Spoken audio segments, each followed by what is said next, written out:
பிரசன்டேஷன்ஸுக்கு தலைவராக பணியேற்க போகின்றார். இதே நேரத்தில் கட்டுரை பறையேற்றம் செய்வதற்கு திருமதி உமா சூரியகுமார் மேடைக்கு அழைக்கின்றோம். திருமதி உமா சூரியகுமாரை மேடைக்கு அழைக்கின்றோம். அவரை தொடர்ந்து ஹிமாத்ரி ராமச்சந்திரன் பானுமதி அவர்களை மேடைக்கு அழைக்கின்றோம். ஹிமாத்ரி ராமச்சந்திரன் பானுமதி, திருமதி ஹிமாத்ரி ராமச்சந்திரன் பானுமதியை மேடைக்கு அழைக்கின்றோம். அவரை தொடர்ந்து திருமதி வெங்கடாச்சலம் அலமு அவர்களை மேடைக்கு அழைக்கின்றோம்.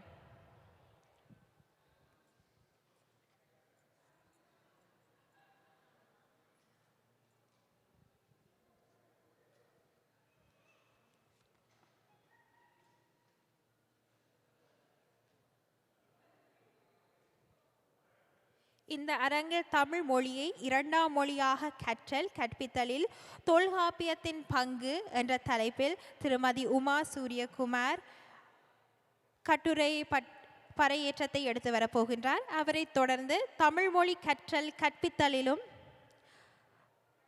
காலத்திற்கேற்ப பாடப்பொருளும் என்ற தலைப்பில் திருமதி ஹிமாத்ரி ராமச்சந்திரன் பானுமதி அவர்கள் எடுத்து வர இருக்கின்றார். அவரை தொடர்ந்து தமிழை இரண்டாம் மொழியாக கற்கும் மாணவர்களுக்கான கற்பித்தல் உத்திகளை பற்றி எடுத்து வர இருக்கின்றார் திருமதி வெங்கடாச்சலம் அலமு. இந்நேரத்தில் தலைமை தாங்குவதற்காக திருமதி சத்யபாமா ராசரத்னம் அவர்களை மேடைக்கு அழைக்கின்றேன்.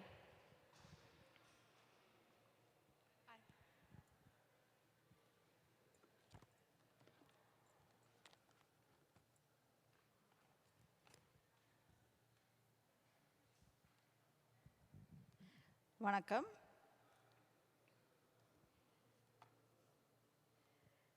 இன்று 15ஆம் உலக தமிழர் ஆசிரியர் மாநாட்டில் கட்டுரை பறையேற்றம் செய்ய வந்துள்ள திருமதி உமா சூரியகுமார், ஹிமாத்ரி ராமச்சந்திரன் பானுமதி, வெங்கடாசலம் அலமு இவர்களுக்கு எங்களோட வணக்கம். முதலாவதாக தமிழ் மொழியில் மிக தொன்மையான இலக்கணம் நூல் தொல்காப்பியம். தமிழ் மொழியை இரண்டாம் மொழியாக கற்றல் கற்பித்தலில் தொல்காப்பியத்தின் பங்கு பறையேற்ற வருகிறார் திருமதி உமா சூரியகுமார்.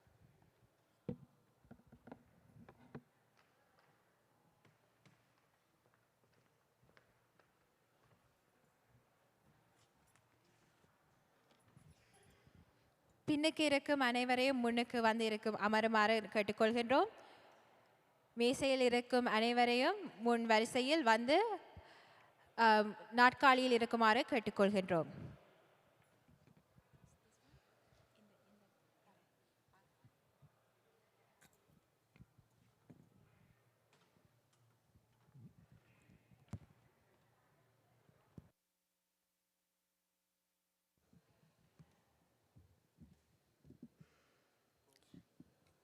அன்னை தமிழுக்கு என் முதல் வணக்கம் மற்றும் 15வது உலக தமிழாசிரியர் மாநாட்டினை மிக சிறப்பாக ஒழுங்குபடுத்தி நடாத்தி கொண்டிருக்கும் ஏற்பாட்டு குழுவினர் அனைவருக்கும் எனது முதற்கண் வணக்கத்தினையும், இவ்விடத்தில் எனக்கு ஆய்வுரை வழங்குவதற்காக சந்தர்ப்பம் அளித்த இவ்வேற்பாட்டு குழுவினருக்கு நன்றியினையும் தெரிவித்துக்கொண்டு அவையில் அமர்ந்திருக்கும் அனைத்து சான்றோர்களுக்கும் எனது முதற்கண் வணக்கம். இன்று நான் எடுத்துக்கொண்ட தலைப்பு தமிழ் மொழியை இரண்டாம் மொழியாக கற்றல் கற்பித்தலில் தொல்காப்பியத்தின் பங்கு என்ன. அதில் இந்த ஆய்வு 15வது உலக தமிழ் ஆசிரியர் மாநாட்டிற்குரிய தலைப்பு அதன் கருப்பொருள் என்னத்தை கூறுகின்றதென்றால், நாங்கள் தலைமுறை தாண்டி தமிழ் வளர்ப்பதற்கு நாம் என்ன பங்கு ஆற்ற வேண்டும். நாங்கள் தமிழ் மொழி என்று கற்பிக்கப்படும் போது முதல் பார்க்க வேண்டியது எங்கள் தமிழ் மொழியின் இலக்கணம். இலக்கணத்தை நாங்கள் அறிந்து கொண்டால்தான் அந்த மொழியை சரிவர அடுத்த தலைமுறையினருக்கு நாங்கள் சமர்ப்பிக்கலாம். அந்த வகையில் நான் தேர்வு எடுத்துக்கொண்ட தலைப்பு இந்த தொல்காப்பியத்தின் பங்கு எவ்வாறு அமையப் போகின்றது என்பதை காட்டுகிறது.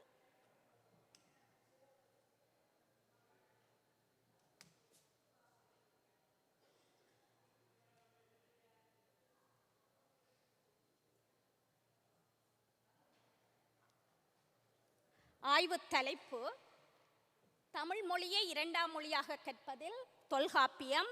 அதிலிருந்து நாங்கள் இங்கு பின்பற்றுகின்ற படிமுறை தமிழ் நூல் எவ்வாறு இந்த தொல்காப்பியத்தை பின்பற்றி அதற்குரிய செயற்திட்டங்கள் மற்றது பாட அமைப்புகள் எவ்வாறு பயன்படுத்தப்படுகின்றது என்பதை பற்றி ஆராய்வதாக அமைகின்றது.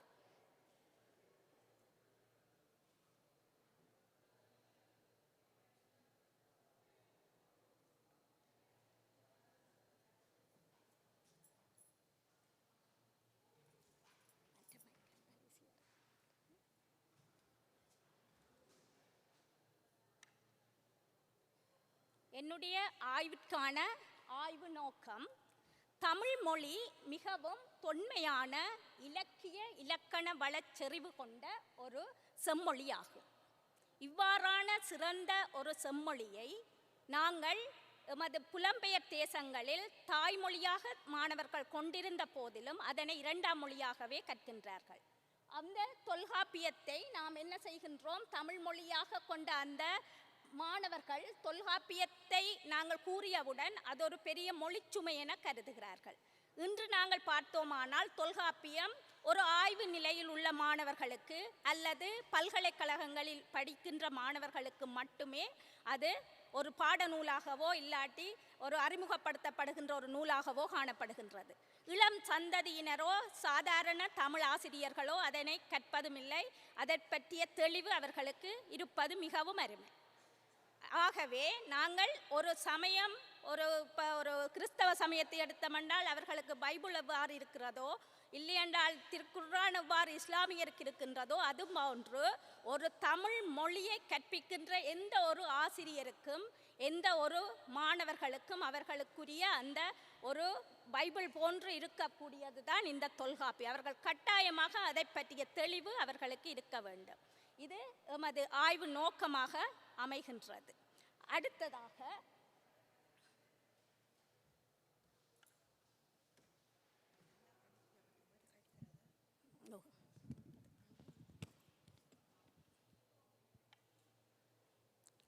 தொல்காப்பியத்தின் அறிமுகம். தொல்காப்பியம் என்ற நூலை இயற்றியவர் தொல்காப்பியர். தொல்காப்பியம் எமக்கு கிடைக்கப்பெற்ற மிகவும் தொன்மையான ஒரு இலக்கண நூலாகும். இந்த தொல்காப்பியம் தமிழ் இனத்திற்கும் தமிழ் நிலத்திற்கும் தமிழ் மொழிக்கும் பெருமை சேர்க்கும் நூலாக திகழ்வதோடு மாத்திரம் தமிழ் இலக்கணத்தை மட்டும் கூறுவதில்லாமல் தமிழர் வாழ்வியலையும் எடுத்தியம்புகின்ற ஒரு அரிய பொக்கிஷமாகத்தான் இந்த நூல் அமைந்துள்ளது. இந்த நூல்கள்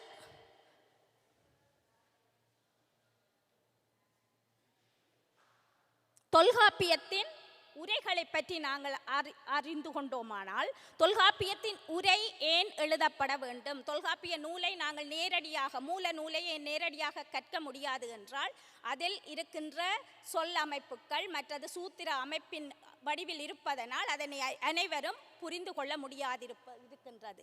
ஒரு கற்போனுக்கும் மூல ஆசிரியனுக்கும் இடையே உள்ள அந்த கால வேறுபாடு தோன்றப்படும் போது அந்த காலத்திற்கேற்றவாறு அதில் உள்ள கருத்துக்கள் பொருட்செறிவு அவற்றை எவ்வாறு கொண்டு அடுத்த தலைமுறையினரோ இல்லாட்டி அடுத்த கற்பிக்கப்படுகின்ற கற்பவனுக்கோ அது தெளியப்படுத்தப்பட வேண்டுமானால் உரைகள் மிக முக்கியம்.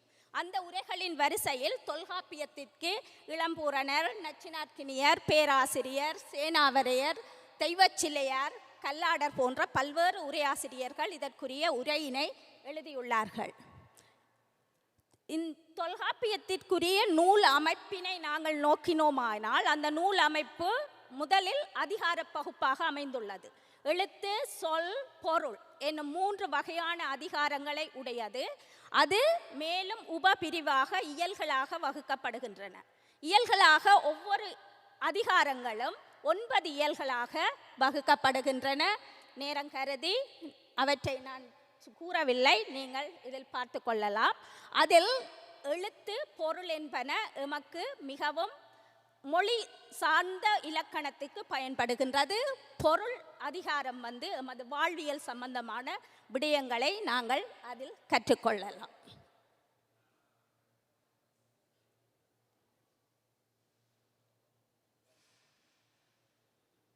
இனி இந்த தொல்காப்பியம் எவ்வாறு இரண்டாம் மொழியாக கல்வி பயிலும் தமிழ் மொழியை கற்கின்ற மாணவர்களுக்கு எவ்வாறு துணை புரிகின்றது என்று பார்ப்போம். அதற்கு முன் இந்த இரண்டாம் மொழி மாணவர்களுக்கு என்னென்ன சவால்கள், என்னென்ன சிக்கல்கள் ஏற்படுகின்றன, அவற்றிற்கு என்னவாறு தொல்காப்பியத்திலிருந்து நாங்கள் தீர்வை பெற்றுக்கொள்ளலாம் என்பதை இப்பொழுது நோக்கலாம். முதலாவதாக, இரண்டாம் மொழி கற்கும் மாணவர்களுக்கு தமிழ் மொழியில் உள்ள மொத்த எழுத்துக்கள் எத்தனை என்பதிலே பெருமளவு குழப்பம் காணப்படுகின்றது. அதாவது தமிழ் மொழியில் நாங்கள் வந்தவுடன் மாணவர்களுக்கு அனைத்து ஆசிரியர்களும் சொல்லுவது தமிழ் மொழியில் 247 எழுத்துக்கள் உண்டு. உடனே அடுத்த நாள் பார்த்தால் அவள மாணவர்களும் இவ்வளவு எழுத்திருக்கிற மொழியை என்னென்னு படிக்கிற பயத்திலேயே வகுப்புக்கு விட்டுடுவாங்க. அதில் ஆசிரியர்கள் மிகவும் தெளிவுடையவர்களாக இருக்க வேண்டும். தமிழ் மொழி என்றும் 247 எழுத்துக்களை கொண்ட ஒரு பாரிய மொழி அல்ல. அது முதல் எழுத்துக்களான உயிரெழுத்து, மெய்யெழுத்து என்ற 30 எழுத்துக்களை மட்டும் கொண்ட ஒரு மொழியாகும். அதற்கு நாங்கள் தொல்காப்பியத்தில் சரியான தீர்வினை பெற்றுக்கொள்ளலாம். எழுத்தெனப்படுவது அகரம் முதல் நகர இறுவாய் 30 என்ப.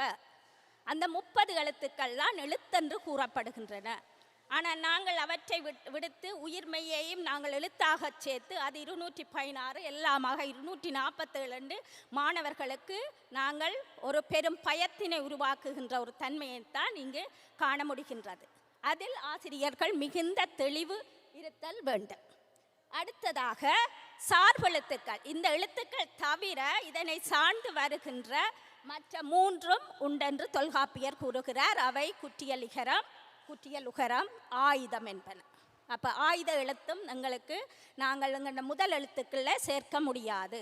அப்போ உயிரெழுத்தும் மெய்யெழுத்தும். உயிர்மெய் எழுத்து இந்த இரண்டும், உயிரெழுத்து மெய்யெழுத்து என்பது தனித்துவமான இயல்பினை உடைய எழுத்துக்கள். உங்களுக்கு தெரியும், உடலும் மெய்யும் சேர்ந்த ஒரு மனித தத்துவத்தின் அடிப்படையில் பிறந்தது தான் நமது முதல் எழுத்துக்கள். அதில் இந்த உயிரெழுத்துக்களும் மெய்யெழுத்துக்களும் தனி நிலையுடைய எழுத்துக்கள். இந்த உயிர்மெய் எழுத்துக்களை பார்த்தீர்களானால் கா, அது ஒரு உயிர்மெய் எழுத்துன்னு நாங்கள் படிப்பிப்போம். அது ஒரு எழுத்தல்ல, 2 எழுத்துக்கள், 2 ஒலிகளை கொண்ட ஒரு வரி வடிவம்தான் இந்த கா என்ற எழுத்து. அதனை நாங்கள் உயிர்மெய் எழுத்து என குறிப்பிடாமலுக்கு நாங்கள் உயிர்மெய் அசை, இது ஒரு அசை என்று படிப்பித்தோமானால் மாணவர்களுக்கு எதுவித குழப்பமும் ஏற்படுவதற்கு சந்தர்ப்பமில்லை. அதற்கு நமக்கு போதிய ஆதாரம் உண்டு. தொல்காப்பியத்தில் இருக்கின்ற சூத்திரத்தை நாங்கள் பார்த்து கொள்ளலாம். அடுத்த ஒரு சவாலாக அமைவது மாணவர்களுக்கு அந்த மயங்கொலி எழுத்துக்கள். அதாவது சில எழுத்துக்கள் ஒரே வகையான ஒலிப்பு முறையினை கொண்ட எழுத்துக்களாக காணப்படுகின்றன. இப்பொழுது இல், இல், இல் 3 எழுத்துக்களும் அவர்களுக்கு ஏறக்குறைய எவ்வாறு நாங்கள் படிப்பித்தாலும் அவர்கள் சொல்வார்கள் 3ம் ஒரே மாய்த்தான் டீச்சர் கிடக்கண்டு சொல்லுவினோம். அப்போ அந்த எழுத்துக்களுக்குரிய வேறுபாட்டினை அவர்கள் எவ்வாறு அறிந்து சரியான முறையில் ஒலிப்பது என்பதை அவர்களுக்கு நாங்கள் புரிய வைக்க வேண்டும். இதற்கு சிறப்பான விளக்கங்கள் தொல்காப்பிய பிறப்பியலில் உண்டு. ஆசிரியர்கள் நிச்சயமாக பிறப்பியலில் கூறப்படுகின்ற ஒவ்வொரு சூத்திரத்தின் விளக்கங்களையும் அறிந்து ஒவ்வொரு எழுத்தும் எவ்வாறு ஒலிக்கப்படுகின்றது என்பதை அறிந்து கொள்ள வேண்டும். உங்களுக்கு தெரியும், தொல்காப்பிய சூத்திரத்தில் உந்தி முதலாக முந்து வழி தோன்றி தலையிலும் மிடற்றினும் நெஞ்சினும் நிலையி பல்லும் இதழும் நாவும் மூக்கும் அன்னமும் உளப்பட எண்முறை நிறையால் உளப்புற்று அமைய நெறிப்பட ஒலிப்பதுதான் இந்த எழுத்துக்கள். அதாவது எங்கண்ட அடிவயிற்றில் இருக்கின்ற காற்று எவ்வாறு மேலெழுந்து ஒவ்வொரு இடப்பிறப்பு முயற்சி பிறப்பினூடாக ஒலியாக வெளிவருகின்றது என்பதை தொல்காப்பியர் மிகவும் தெளிவாக எடுத்தியம்புவார். அதில் இந்த உயிர் எழுத்துக்கள் குரில் நெடில் என்று 2 வகைப்படுகின்றன. அந்த குரில் எழுத்துக்களை நீங்கள் பார்த்தீர்கள் என்றால் அந்த நாங்கள் குரில் நெடில் அண்டைக்க இங்கே சொல்லி கொடுப்போம் short sound long sound and. அப்போ மாணவர்கள் என்ன செய்வார்கள், அந்த ஆ அண்டதை லோங்கா சொல்லுங்கொண்ட ஆண்டு லோங்கா எழுப்பினார். அவ்வாறு இல்லை. குரில் நெடில் என்பது தொல்காப்பியர் சொல்லுவர் என்ன, அங்காத்தியலும், நீங்கள் வாயை நன்றாக ஆவென்று உச்சரிக்கும் பொழுதுதான் அதுக்குரிய நெட்டெழுத்துக்குரிய ஓசை உங்களுக்கு கிடைக்கும். அப்போ ஆ அண்டைக்க நீங்கள் வாயை மெதுவாகவும் அதுக்குரிய நெட்டெழுத்தை கூறும்போது அங்கு ஆத்தியல வேண்டும். அதை அங்கு ஆக்கும் போது தான் உங்களுக்கு அதுக்குரிய ஒலி கிடைக்குமே ஒழிய நீங்கள் என்றதை நீட்டி ஒலிப்பதனால் அது நெட்டெழுத்தாக வராது. அதற்குரிய விளக்கங்கள் அனைத்தும் தொல்காப்பியத்தில் உண்டு. பல்லிதழ் இயைய வகரம் பிறக்கும். நீங்கள் 2 பல்லும் இதழும் இயைய ரெண்டும் சேரும் போது வகரம் பிறக்கும் என்பது தொல்காப்பியத்தில் காணப்படும் அடுத்த ஒரு சிறு உதாரணம். இவ்வாறாக ஒவ்வொரு எழுத்திற்கும் எவ்வாறு உச்சரிப்பு முறை இருக்க வேண்டும் என்பது பிறப்பியலில் நீங்கள் படித்த பின்பு மாணவர்களுக்கு அந்த உச்சரிப்பு முறைகளை கூறினீர்கள். ஆனால் அவர்கள் சிறந்த தெளிவு பெற்றவர்களாகவும் மொழியை சரிவர படிப்பவர்களாகவும் காணப்படுவார்கள். அடுத்ததாக மாணவர்களுக்கு காணப்படுகின்ற அடுத்த குழப்பம், எந்தெந்த எழுத்து மொழிக்கு முதலில் வரும், எந்த எழுத்து மொழிக்கு இறுதியில் வரும் என்பது அவர்களுக்கு தெரியாது.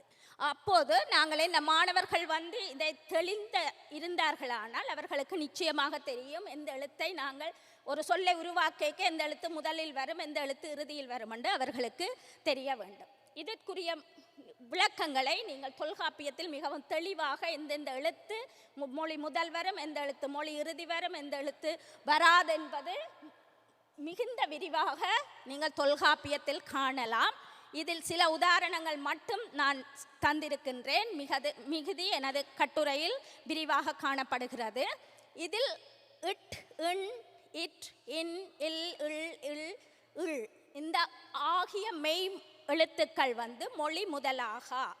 இந்த மொழி முதலாக என்றதுக்கு என்ன காரணம் என்றால், உங்களுக்கு நீங்கள் உச்சரிக்கும் போது நாக்கு வளைந்து மேல் அன்னத்தை தொடுகின்ற எந்த எழுத்தும் மொழிக்கு முதலில் வராது.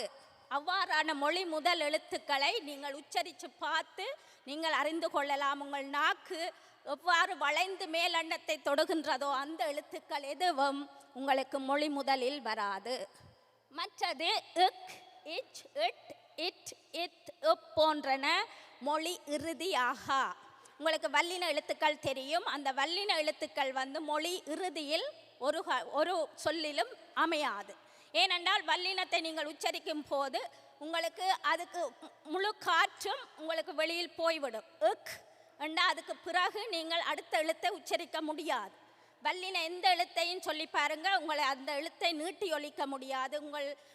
உங்கள் காற்று முழுவதும் வெளியில் போய்விடும். அதனால் நீங்கள் அதுக்கு பிறகு நீங்கள் ஒரு எழுத்தையும் உச்சரிக்க இயலாது. அதனால் அது மொழி முதலில் இறுதியில் அமைய மாட்டாது என்பது இலக்கணத்தின்படி காணப்படுகின்ற விளக்கம். இந்த விளக்கங்கள் கட்டாயமாக மாணவர்களுக்கு தெரிந்திருக்க வேண்டும். அப்பொழுதுதான் அவர்கள் இலக்கண வலுவின்றி தாம் சொற்களை உருவாக்கவோ புணர்ச்சியின் போது எந்த எழுத்து இறுதியில் வராது என்பதை அறிந்து கொள்ளவோ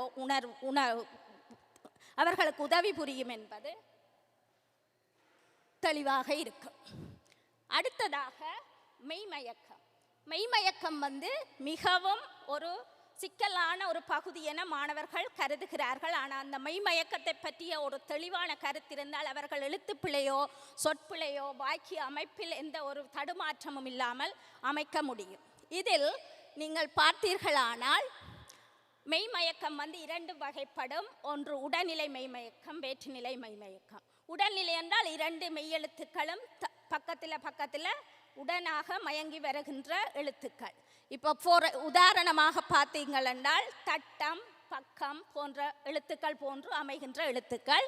அப்போ உங்களுக்கு தெரியும் இந்த எழுத்துக்கள் உடல்நிலையாக வரும், இந்த எழுத்துக்கு பக்கத்தில் இது வரும் என்றது மாணவர்களுக்கு தெரியும்.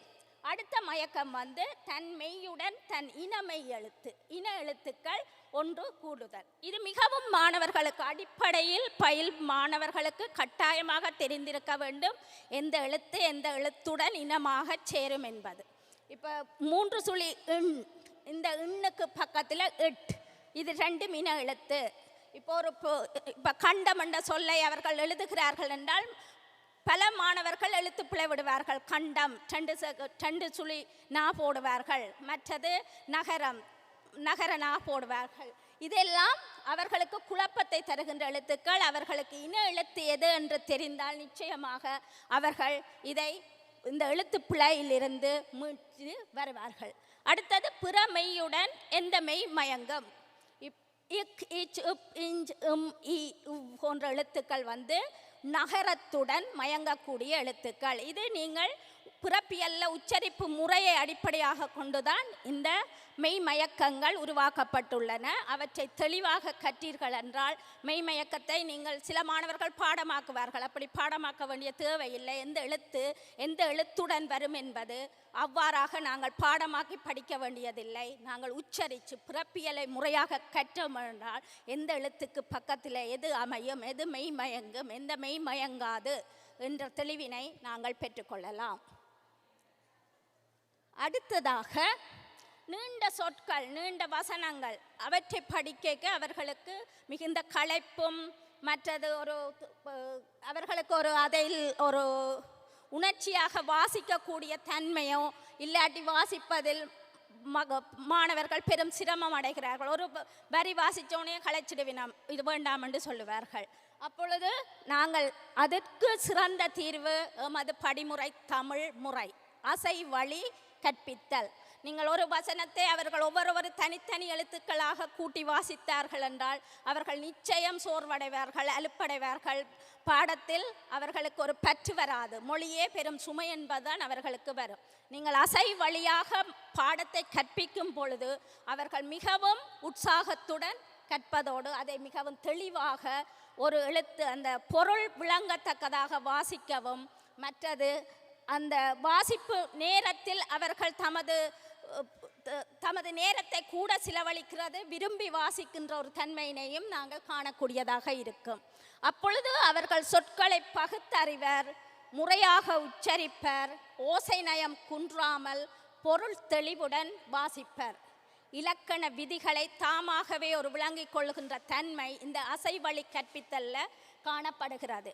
உதாரணமாக இப்பொழுது உண்டான் என்ற சொல் இருக்கின்றது. நாங்கள் அதை அசை வழி உன், அது ஒரு அசை, இட் ஆ உம் ஆன்.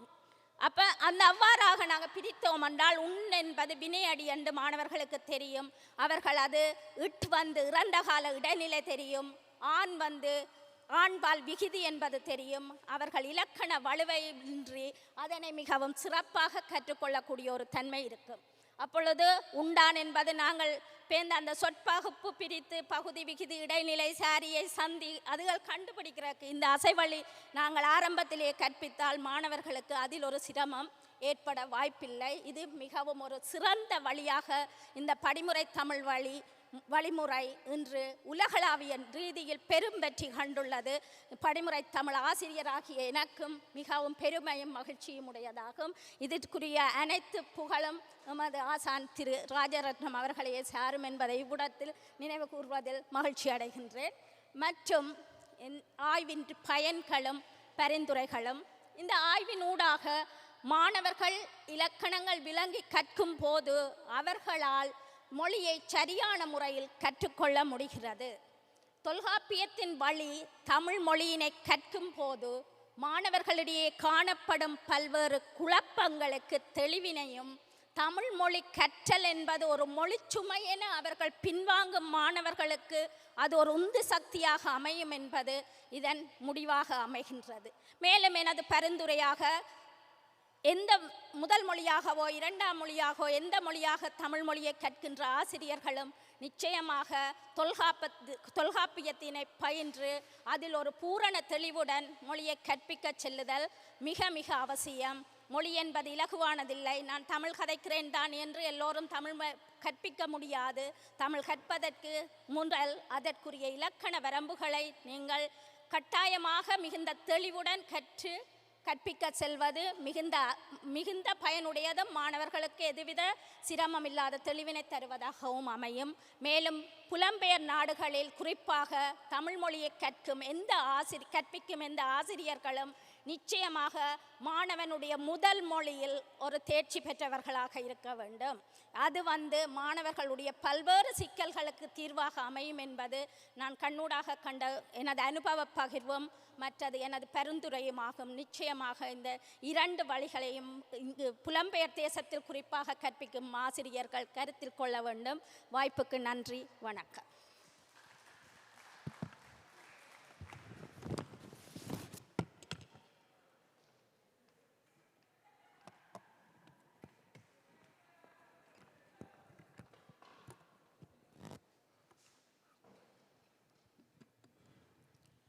நன்றி திருமதி உமா ராமச்சந்திரன். இவர்கள் நல்ல முறையாக தொல்காப்பியத்தை மூலம் தமிழை எப்படி உச்சரித்து அசை பிரித்து சரியான முறையில் வாசிக்க மாணவர்களுக்கு அந்த வழிமுறை எப்படி பயன்படுகிறது என்பதை நேர்த்தியாக விளக்க பண்ணினர். ஸ்பெஷலாக படிமுறை தமிழ் தொல்காப்பியத்தை ஒட்டியே அந்த சிஸ்டம் ஆசானவர்கள் அதை சரியாக பாவித்து அதன் முறையின்படி மாணவர்களுக்கு நாங்கள் ஆசிரியர்கள் சொல்லிக் கொடுக்க உதவி செய்திருக்கிறார். ஸோ அதை நேர்த்தியாக விளங்கப்படுத்தின திருமதி உமா சூரியகுமார் அவர்களுக்கு நன்றி. நீங்கள் யாரும் ஏதும் கேள்விகள் இருந்தால் அவர்களிடம் கேள்வி கேட்கலாம்.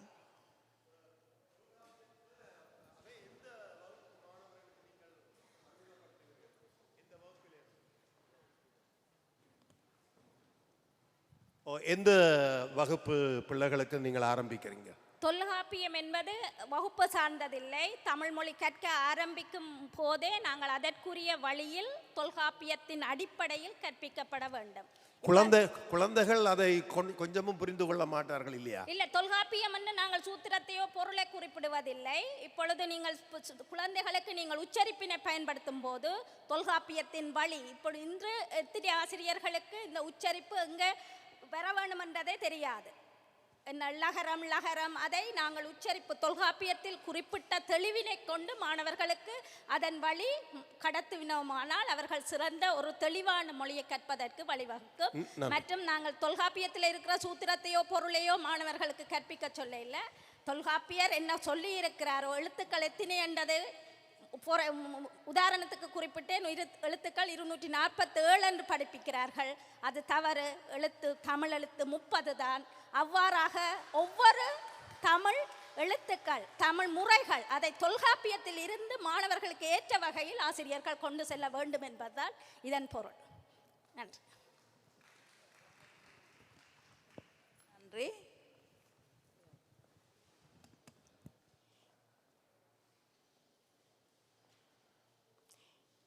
இப்போது ஹரி மாத்ரி ராமச்சந்திரன் பானுமதி அவர்கள் தமிழ் மொழி கற்றல் கற்பித்தலும் காலத்துக்கேற்ற பாடப்பொருளும் என்பதை விரிவாக உங்களுக்கு சொல்ல வந்திருக்கிறார்.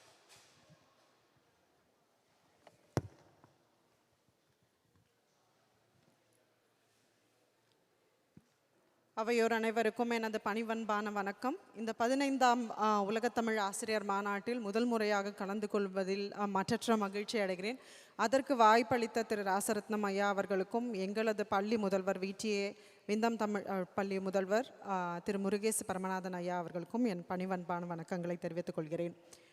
எவ்வது உறைவது உலகம் உலகத்தோடு அவ்வதுறைவது அறிவு என்ற வள்ளுவரின் வாக்கின்படி மாற்றத்தோடு சேர்ந்து மாறும் தமிழும். ஆனால் அதுதான் என் தலைப்பும். தமிழ் மட்டும் மாறினால் பற்றாது. நாம் ஆசிரியர்களாக சேர்ந்து நாமும் நம் கற்பித்தலில் மாற்றங்கள் கொண்டு வர வேண்டும் என்பதே என் நோக்கம்.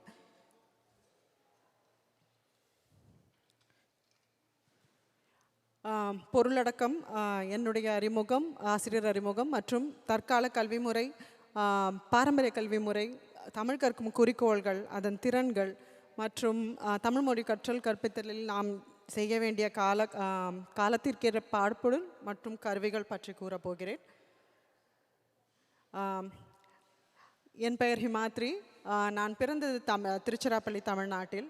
என் தாய் தந்தை இருவருமே தமிழ் மொழியை பேசுபவர்கள் அல்ல. இருப்பினும் எனக்கு தமிழ் மீது வந்த ஆர்வம், நான் பிறந்த ஊர் மற்றும் எனது ஆசிரியர்கள் புலம்பெயர்ந்த பிறகு தமிழ் மீது இன்னும் அன்பு ரெட்டிப்பாகிவிட்டது. 7 வருடங்களாக நான் பல வளர்நிலை தமிழ் கற்றுக்கொண்டிருக்கிறேன், கற்பித்துக் கொள்கின்றிருக்கிறேன். தமிழை நானும் கற்றுக்கொண்டே இருக்கிறேன். அந்த வகையில் நான் இப்பொழுது எடுப்பது 11 மற்றும் 12ஆம் வகுப்பு மாணவர்களுக்கு. மாணவர்கள் தமிழ் பயிலும் காரணங்கள் நம் அனைவருக்கும் தெரிந்த ஒன்றுதான். இருப்பினும் நாங்கள் ஆய்வில் எடுத்த சில காரணங்கள், பெற்றோரின் வற்புறுத்தல் அதுதான் முக்கியமான ஒரு காரணமாக அமைகிறது. பிறகு தாய்நாட்டில் வாழும் உற்றார் உறவினரோடு தமிழில் பேச வேண்டும் என்ற ஆர்வம், தமிழ் கலாச்சாரம் தாய்மொழி மீது கொண்ட ஆர்வம், பள்ளி தவிர மற்ற நண்பர்களுடன் விளையாடுவது, இறுதியாக ஒரு காரணம் ஆச்சரியமாக இருக்கலாம், தமிழ் திரையுலகின் தாக்கம். இது ஆசிரியர்களிடம் எமது பள்ளியில் பணிபுரியும் ஆசிரியர்களிடம் நடத்திய ஒரு மதிப்பாய்வில் மாணவர்கள் தமிழ் கற்க எதிர்கொள்ளும் சவால்களாக அமையும் விஷயங்களை கேட்டதில், பல வளர்நிலைகளை பார்த்ததில் அவர்களுக்கு சவாலாக அமைவது இங்கே அனைவரும் பேசியது போல சொல்வளம் மற்றும் பேச்சு திறன் அது போன்ற விடயங்களில் அவர்களுக்கு சவாலாக உள்ளது. பாரம்பரிய கல்வி முறை தற்கால கல்வி முறை ஒப்பீடு, குருகுலம் மற்றும் இப்பொழுது எப்படி கல்வி முறை இருக்கிறது என்பதை பார்ப்போம். ஆசிரியர் ஆர்வத்துடன் பங்களிப்பார். பாரம்பரிய கல்வி முறையில் இன்றைய கல்வி முறையில் மாணவர்கள் ஆர்வத்துடன் பங்களிப்பார்கள். பாரம்பரிய கல்வி முறையில் ஒரு வழி தொடர்பு, ஆசிரியர் பேசுவதை மாணவர்கள் கேட்க வேண்டும். ஆனால் இப்பொழுது இருக்கும் நிலையில் மாணவர்கள் நிறைய உரையாடுவார்கள். புத்தகத்தில் இருக்கும் பாடத்திட்டத்தை கற்பித்தல், நாங்கள் படிமுறை தமிழை கற்பித்து வருகிறோம். இருப்பினும் அதை தாண்டி அவர்களுக்கு உலக விஷயங்கள் அதை கற்பிக்கும் போது, படிமுறை தமிழோடு சேர்ந்து கற்பிக்கும் போது இன்னும் அவர்கள் அதில் மேன்மேலும் வளர்ச்சி அடைகிறார்கள். ஆசிரியர் பாடம் கற்பிக்கும் வேகத்தை நிர்ணயிப்பார். பாடத்தை முடிக்க வேண்டும் என்ற கட்டாயம் இருக்கும் பாரம்பரிய கல்வி முறையில். ஆனால் இப்பொழுது மாணவர்கள் கேட்டு அதை புரிந்த பிறகுதான் அடுத்த கட்டத்துக்கு செல்ல வேண்டியிருக்கிறது. ஆசிரியர் மாணவர்களை கண்காணிப்பார், மாணவர்களை தங்கள் பணியை கண்காணிப்பார்கள். பியர் லேர்னிங் என்று சொல்லக்கூடிய அளவுக்கு அவர்கள் அவர்களுடைய பணியை பார்க்கின்றனர். ஆசிரியர் தனது ஆற்றல் முழுவதையும் செலவழிப்பார், பேசிக்கொண்டே இருப்பார். ஆனால் இதில் மாணவர்கள் அவர்களது ஆற்றலை செலவழிப்பார்கள். மாணவர்கள் அமர்ந்து பாடத்திட்டத்தை கவனிப்பார். ஒரு வழி பேச்சு இருக்கும். ஆனால் இன்றைய கல்வி முறையில் மாணவர்கள் செயல் வழி மூலம் நிறைய கற்கின்றார்கள். மாணவர்கள் முடங்கப்பட்ட நிலையில் கொள்வார். ஆனால் இப்பொழுது மாணவர்கள் உத்வேகத்துடன் ஒரு செயல்வழி மூலம் செய்யும்போது, கலந்துரையாடல் செய்யும்போது, இல்லை விவாதம் செய்யும்போது மிகுந்த ஆர்வத்துடன் இருக்கின்றனர். பாடம் புரியாத பொழுது மாணவர்கள் சலிப்படைவார்கள், அதில் ஆர்வம் இருக்காது. ஆனால் அது ஆசிரியர்களுக்கு சில நேரம் தெரிவதில்லை. ஆனால் இன்றைய காலகட்டத்தில் நான் வளர்நிலை 4 எடுக்கும்போது ஒவ்வொரு அரை மணித்தியாலமும் நான் செயல் வழியை மாற்றிக்கொண்டே போவேன். அது அடுத்து வரும் ஸ்லைடில் நான் காண்பிக்கிறேன். வகுப்பறை அமைதியாக இருக்கும். ஆனால் இன்றைய காலகட்டத்தில் வகுப்பறை சத்தமாக இருக்கும். ஏனென்றால் மாணவர்கள் உரையாடி கொண்டிருக்கின்றனர். ஆசிரியருக்கு இணங்குதல், பாடம் கற்றலுக்கு இணங்குதல், ஆசிரியருக்கு மரியாதை இன்னமும் இருக்கும். ஆனால் அதே சமயம் அவர் கற்பிக்கும் பாடத்துக்கும் மரியாதை கொடுப்பார்கள். புத்தகத்தை வைத்து கற்பித்தல் மற்றும் கற்றல். ஆனால் இந்த காலத்தில் நம் புத்தகம் மற்றும் தொழில்நுட்பம் இரண்டையும் ஒரு கருவியாக உபயோகப்படுத்துகிறோம். ஒரு சின்ன காணொளி.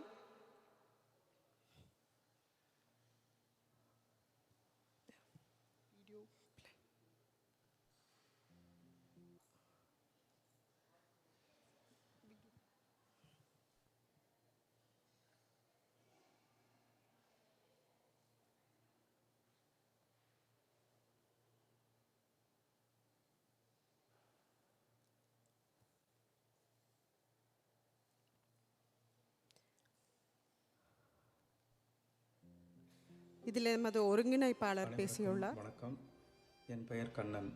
நான் விக்டோரியன் தமிழ் பாடசாலையின் விந்தம் வளாக ஒருங்கிணைப்பாளராக கடந்த 14 வருடங்களுக்கும் மேலாக என்னால் இயன்ற உதவிகளை செய்து வருகின்றேன். இப்பாடசாலையில் 200க்கும் மேற்பட்ட மாணவர்கள் பயின்று வருகின்றார்கள். பெற்றோர்கள் தங்கள் குழந்தைகளை 3 வயது முதல் 6 வயது வரை பாடசாலையில் சேர்த்து விடுவது 50%, 6 வயதுக்கு மேல் 10 வயதுக்குள் பாடசாலையில் சேர்த்து விடுவர்கள் 30%, மேலும் 10 வயதிற்கு மேல் தமிழ் பாடசாலையில் தங்கள் பிள்ளைகளை அனுப்பி வைப்பவர்கள் 20% பெற்றோர்களாகவும் நான் பார்க்கின்றேன். மாணவர்கள் 8ஆம் வகுப்பு வரை தமிழ் பாடசாலையில் தொடர்ச்சியாக பயில்வது 70%ஆகவும் அதற்கு மேல் தொடர்வது 30% வரையிலும் 10ஆம் வகுப்பிற்கு மேல் தொடர்வது, அதாவது VCE பரீட்சையை ஒரு பாடமாக தமிழை எடுத்து படிப்பவர்கள் 2 முதல் 3%ஆகவும் இருந்து வருகின்றது. பெற்றோர்கள் தங்கள் பிள்ளைகளை தமிழில் பேச தெரிந்தால் போதும் என்ற நோக்கத்தோடு அனுப்புகின்றவர்களும் இருக்கின்றார்கள். ஒரு சில பெற்றோர்கள் தங்கள் குழந்தைகளை தமிழை ஒரு பாடமாக எடுத்து பயில வைக்க வேண்டும் என்று ஆர்வமாகவும் அனுப்புகிறார்கள். தமிழ் சமுதாயத்தோடு நம் குழந்தைகளை பழகினால் போதும் என்ற நோக்கத்தோடு தமிழ் பாடசாலைக்கு அனுப்ப வருகிறவர்கள் 50 முதல் 70% பெற்றோர்களாக இருக்கின்றார்கள். நன்றி, வணக்கம். வணக்கம், என் பெயர் தமிழரசி. நான் 1ஆம் வகுப்புக்காக கிளாஸ் எடுக்கிறேன். ஸோ மற்ற குழந்தைங்க தமிழ் கற்றுக்கிட்டோம். எங்கள் ஒருங்கிணைப்பாளர் கண்ணன் கூறுவது போல் வளரின ஏற ஏற மாணவர்களின் எண்ணிக்கை குறைந்து கொண்டே வருகிறது. அதற்கான காரணம் மாணவர்கள் அதை ஒரு சவாலாக பார்ப்பதனால்தான். பல பேர் அதை பற்றி ஏற்கனவே மேடையில் பேசியிருக்கிறார்கள். இன்னும் பல ஆசிரியர்கள் பேசியிருக்கிறார்கள். நேரம் போதாத காரணத்தினால் நான் இந்த ஸ்லைடுக்கு வருகிறேன். மொழியின் முக்கிய குறிக்கோள்கள் தொடர்பு கொள்ளுதல், ஆராய்ச்சி செய்தல், உருவாக்குதல் மற்றும் மொழியின் கற்றல், கருத்தாடல், மொழி மற்றும் கலாச்சாரம் பற்றிய விவரங்கள், மொழியின் அமைப்பு முறை, பிறகு அதன் பயன்பாடு, அப்ளிகேஷன் என்று கூறுகிற வகையில் கருத்தாக்கம், கண்ணோட்டம், செயல்பாடு என்று இந்த வெண்படத்தின் மூலம் அதை குறிப்பிட விரும்புகிறேன்.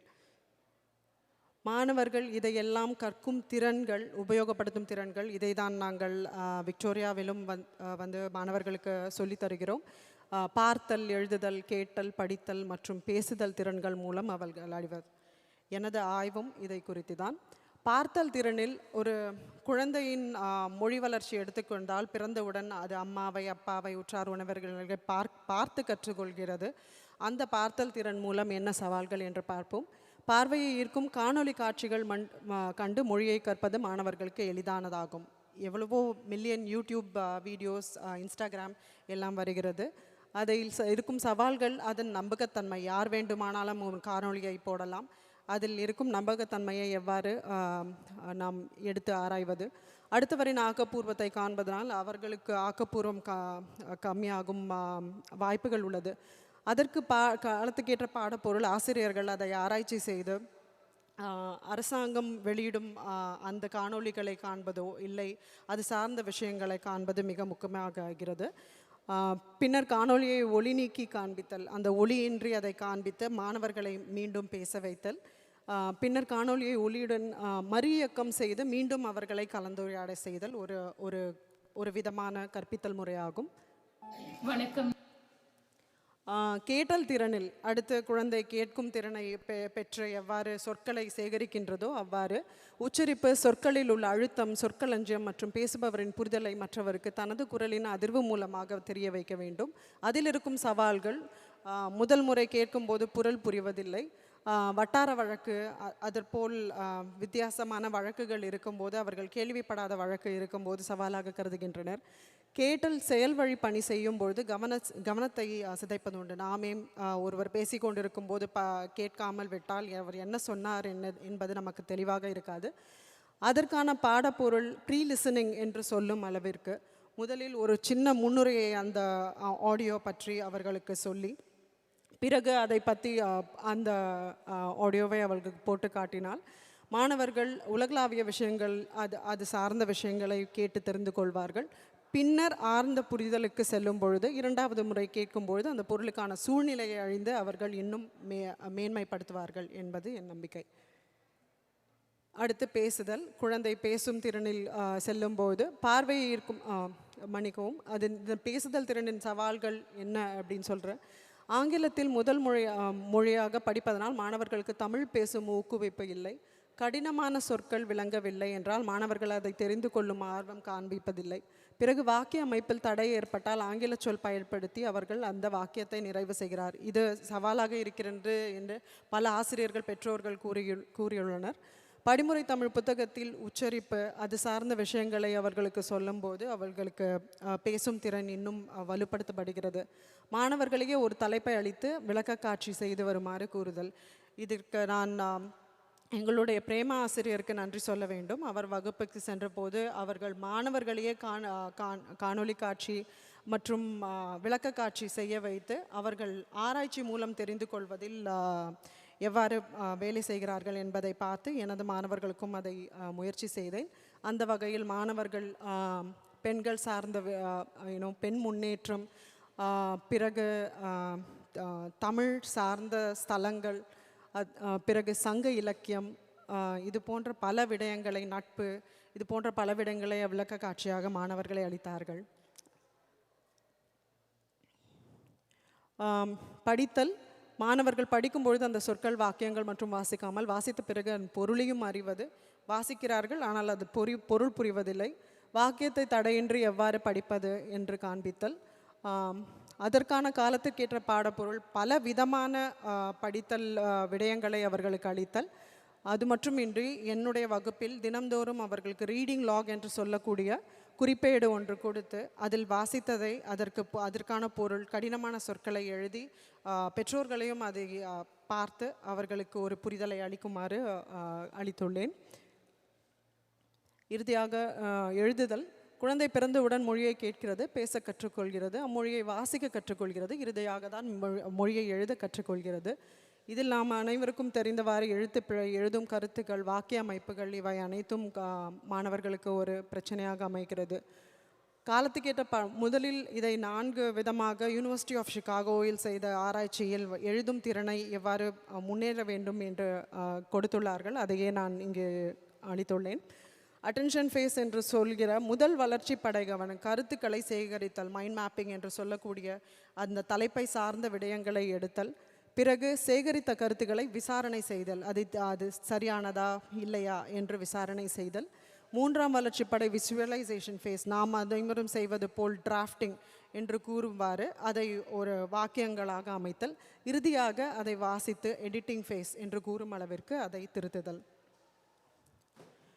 தமிழ் மொழி கற்றல், கற்பித்தல், பாடப்பொருள் இவை அனைத்தும் நான் கூறியது நாம் இந்த காலத்திற்கு ஏற்ப நாம் அதை கற்றுத்தர வேண்டும். என் வகுப்பிலும் அந்த கால விஷயங்களை கூறி இந்த காலத்தில் அவர்கள் எவ்வாறு அதை இணைப்படுத்த முடியும், ஒப்பிட முடியும் என்று பல கேள்விகள் கேட்டதுண்டு. அதற்காக நான் பயன்படுத்தும் கருவிகள் தான் இவை. குவிஸ் அப்படின்றதுக்கு கஹூட், wordwall.net, ப்ளூகேட் இது போல் பல கருவிகள் உள்ளது. அதன் மூலம் மாணவர்களுக்கு கற்பிக்கும் போது அவர்கள் இன்னும் ஆர்வமாக அதை கற்கிறார்கள். அதேபோல் பவர் பாயிண்ட், ஒவ்வொரு வாரமும் நடத்தும் பாடத்தை பெற்றோர்களுக்கும் அனுப்பி மாணவர்களுக்கும் அனுப்பி அதை மறுபரிசீலனை செய்யுமாறு சொல்கிறேன். மீண்டும் தமிழ் ஆப்ஸ் உள்ளது.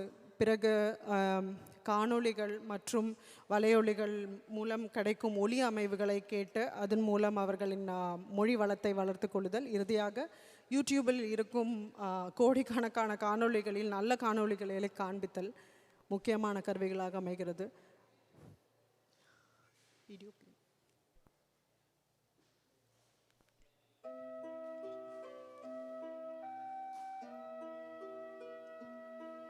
அனைவருக்கும் வணக்கம். என்னுடைய பேர் அனிஷா விஜயகுமார். நான் வளர்நிலை 6ஆம் வகுப்பு மாணவர்களுக்கு தமிழ் கற்பிக்கின்றேன். என்னுடைய வகுப்பில் 9 வயது தொடக்கம் 14 வயதுக்கு இடைப்பட்ட மாணவர்கள் கல்வி கற்கிறார்கள். தமிழ் மொழி மீதான ஆர்வமும் என் தாய்மொழி தமிழை அடுத்த தலைமுறையினருக்கு எடுத்துச் செல்லும் நோக்குடனும் பிந்தம் தமிழ் பாடசாலையில் இணைந்து கடந்த 16 வருடங்களாக சேவையாற்றுவதில் பெருமகிழ்ச்சி கொள்கிறேன். கொடுக்கப்பட்ட தலைப்புக்கு பொருத்தமான சொற்கள் மாணவர்களுக்கு தெரியாமல் இருத்தல் மற்றும் தெரிந்த சொற்களை கொண்டு வசனங்களை அமைக்க கடினப்படுதல் போன்ற சவால்களை எதிர்நோக்குகிறார்கள். அந்த வார தலைப்பை பற்றி வகுப்பிலே கதைத்து புதிய சொற்களை மாணவர்களுக்கு அறிமுகப்படுத்தல், மேலும் இயன்றவரை வசனங்களை தமிழிலேயே பேச உற்சாகப்படுத்தி அவர்களுடைய பேச்சு திறனை வளர்க்க உதவி செய்கிறேன். வணக்கம். இது என்னுடைய கருத்தாக மட்டும் இல்லாமல் அனைவருடைய ஆசிரியர்களின் கருத்து மற்றும் ஆசிரியர்களிடம் நடத்திய சர்வே எனக்கூடிய மதிப்பாய்வு மூலம் நாம் தெரிந்து கொண்ட விடயங்கள். மாணவர்கள் விரும்பும் மற்றும் விரும்பாத கற்கும் நுட்பங்களை நீங்கள் பார்க்கலாம். மஞ்சள் நிறத்தில் இருப்பது வீடியோ. அதை கிரேட் 11 மாணவர்கள் மற்றும் மற்ற வளர்நிலை மாணவர்கள் எவ்வாறு விரும்புகிறார்கள் என்று அறியலாம். அதுபோல் புத்தகங்கள் மற்றும் காணொளி அது சார்ந்த விஷயங்களை எவ்வாறு அவளுக்கு பிடிக்கவில்லை என்பதை இந்த மதிப்பாய்வு மூலம் அறியலாம். பிறகு மாணவர்களிடம் நடத்திய மதிப்பாய்வில் 8 மாணவர்கள் என்னிடம் தமிழ் பயில்கிறார்கள். அவர்களிடம் நடத்திய மதிப்பாய்வில் முதல் கட்டத்தில் இருப்பது லேர்னிங் டைப்ஸ், அதாவது நாம் பேசிய திறன்கள், அதில் அவர்களுக்கு எது மிக எளிமையாக வருகிறது, எது கடினமாக இருக்கிறது என்பதை குறித்து காமிக்கும் மதிப்பாய்வு. இரண்டாம் கட்டத்தில் இருப்பது சேலஞ்சஸ் இன் லேர்னிங், அதாவது பேசுதல், எழுத்துப்பிழை, இலக்கணம், கட்டுரை எழுதுதல், அவை அனைத்தும் எவ்வாறு அவர்களுக்கு சுலபமாக இருக்கிறது, கடினமாக இருக்கிறது.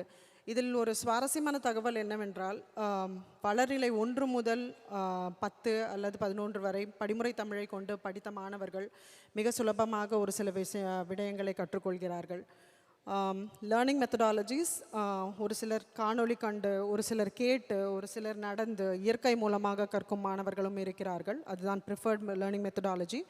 இறுதியாக ப்ரிஃபர்ட் லேர்னிங் டெக்னிக்ஸ். நான் ஏற்கனவே சொன்னவாறு கருவிகள் மூலம் எவ்வாறு மாணவர்கள் ஆர்வத்தோடு கற்கிறார்கள் என்பதை காண்பிக்கும் படம்தான் இது. எனது முடிவுரை, காலத்திற்கேற்ப கற்றலும் கற்பித்தலும் இருந்தால் இன்னும் நிறைய மாணவர்கள் ஆர்வத்துடன் தமிழை கற்பது மற்றும் இல்லாமல் அதை 12ஆம் வகுப்பு வரை ஒரு பாடமாக எடுத்து பிறகு அவர்களும் நல்ல தமிழாசிரியர்களாக வருவார்கள் என்று எனது நம்பிக்கை. இங்கு அவையோர்களில் எங்களது ஆசிரியர் நம்சிகா அவர்கள் 12ஆம் வகுப்பு முடித்து ஆசிரியராகவே வந்து எங்கள் பள்ளியிலேயே இணைந்துள்ளார். அது கரகோஷத்துக்குரிய விஷயம். அடுத்து என்ன நாம் செய்ய வேண்டும்? இது என்னுடைய தாழ்மையான வேண்டுகோள். இந்த மாநாடு மூலம் நான் எதிர்பார்ப்பது, இதில் ஆசிரியர்களுக்கு என ஒரு ஆன்லைன் கம்யூனிட்டி, லேர்னிங் கம்யூனிட்டி இருந்தால் இன்னும் இது போல பல விடயங்களை நாம் கற்று காலத்திற்கேற்ப பாடப்பொருளை மாற்றிக்கொள்ள முடியும் என்ற நம்பிக்கை இருக்கிறது. அது மட்டுமின்றி ஐயாவிடம் நான் ஏற்கனவே சொன்னது போல் ஆன்லைன் ஸ்டூடெண்ட் ஜேர்னி, அதாவது முந்தைய வளர்நிலைகளில் அவர்கள் எவ்வாறு செய்தனர் என்று ஒரு கருவி இருந்தால் அவர்களுக்கு எதில் உதவி தேவை என்று நாம் அறிந்து அதற்கேற்றவாறு நாம் முன்னேற முடியும் என்று ஆசிரியர்களாக நாமும் நம்மளை முன்னேற்றிக் கொண்டு மாணவர்களை முன்னேற்ற முடியும் என்ற நம்பிக்கை இருக்கிறது. இறுதியாக ஆசிரியர்களுக்கு தேவையான கருவிகள் என்று பார்த்ததில் எங்கேஜ் ஸ்டூடெண்ட்ஸ், மாணவர்களை எவ்வாறு அவள் உத்வேகத்துடன் கற்பிக்க வைக்க முடியும் என்ற கணக்கெடுப்பு, பிறகு பெற்றோர்களை எவ்வாறு ஒரு சமூகமாக நாம் உள்ளே கொண்டு வர முடியும் தமிழ் கற்பித்தலில் என்பது பற்றிய மதிப்பாய்வு தான் இது. நன்றி.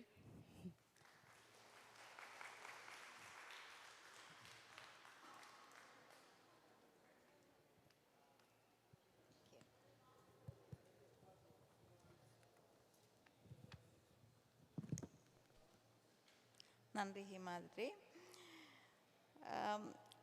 இவர்கள் அழகாக தற்போதைய கருவிகளை கொண்டு தமிழை மேலும் மாணவர்களுக்கு உற்சாகமாக எப்படி எடுத்து செல்லலாம் என்பதை விளக்கமாக கூறியுள்ளார். அவர்கள் எடுத்துக்கொண்ட விஷயம் பார்த்தல், எழுதல், கேட்டல், படித்தல், பேசுதல். இவற்றை எப்படி, இந்த திறன்களை எப்படி மாணவர்களுக்கு லேசாக எடுத்து செல்லலாம், அதற்கான பவர் பாயிண்ட் மூலம் அதற்கான ஒவ்வொன்றையும் நேர்த்தியாக விளங்கப்படுத்தியுள்ளார்.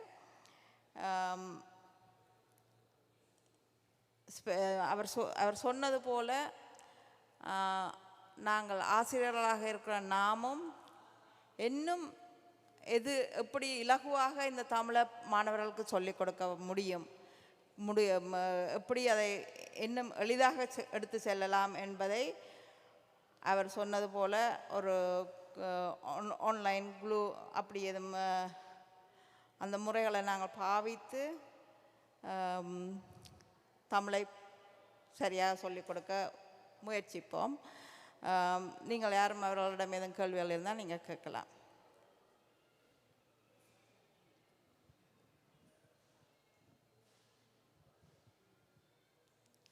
ஓகே, நன்றி.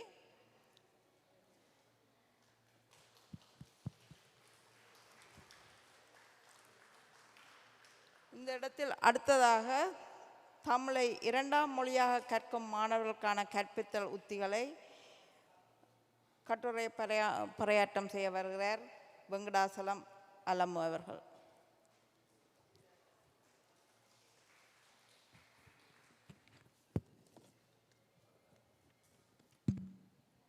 அனைவருக்கும் வணக்கம்.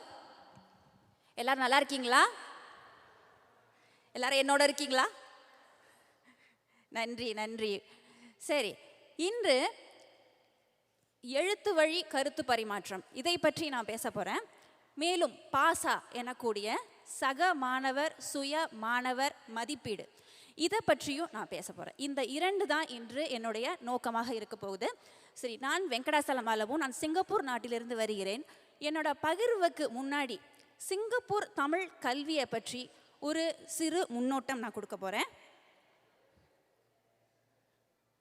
சரி, சிங்கப்பூரை பார்த்தீங்கன்னா சிங்கப்பூரில் இரு மொழி கல்வி கொள்கை அப்படின்னு ஒன்று இருக்குது. அதாவது முதல் மொழி எங்களுக்கு ஆங்கிலம், இரண்டாவது மொழியாகத்தான் நாம் தமிழ் மொழியை கற்றுக்கொள்கிறோம். மேலும் சில மொழிகளும் கற்றுக் கொடுக்கப்படுகின்றன, அதாவது சீனம், மலாய் அப்படின்னு. சரி, சிங்கப்பூரின் தமிழ் மாணவர்களிடையே தமிழ் புழக்கம் குறைந்து கொண்டு தான் வருகிறது. அதாவது இங்கே கல்வி அமைச்சு நிறைய முயற்சிகள் எடுத்துக்கொண்டு தான் வராங்க. ஆனாலுமே தமிழ் புழக்கம் குறைந்து வருவதற்கு காரணம் என்னன்னு கேட்டிங்கன்னா, தமிழ் வீடுகளில், அதாவது இந்திய குடும்பங்களில் தமிழ் புழக்கம் ரொம்ப குறைந்து கொண்டு வருகிறது. ஆங்கிலத்தில் தான் நிறைய பேர் பேசிக்கிட்டு இருக்காங்க. மேலும் நம்மளுடைய சமூக ஊடகங்களுடைய தாக்கம் இதுவும் ஒரு காரணமாக அமைகிறது.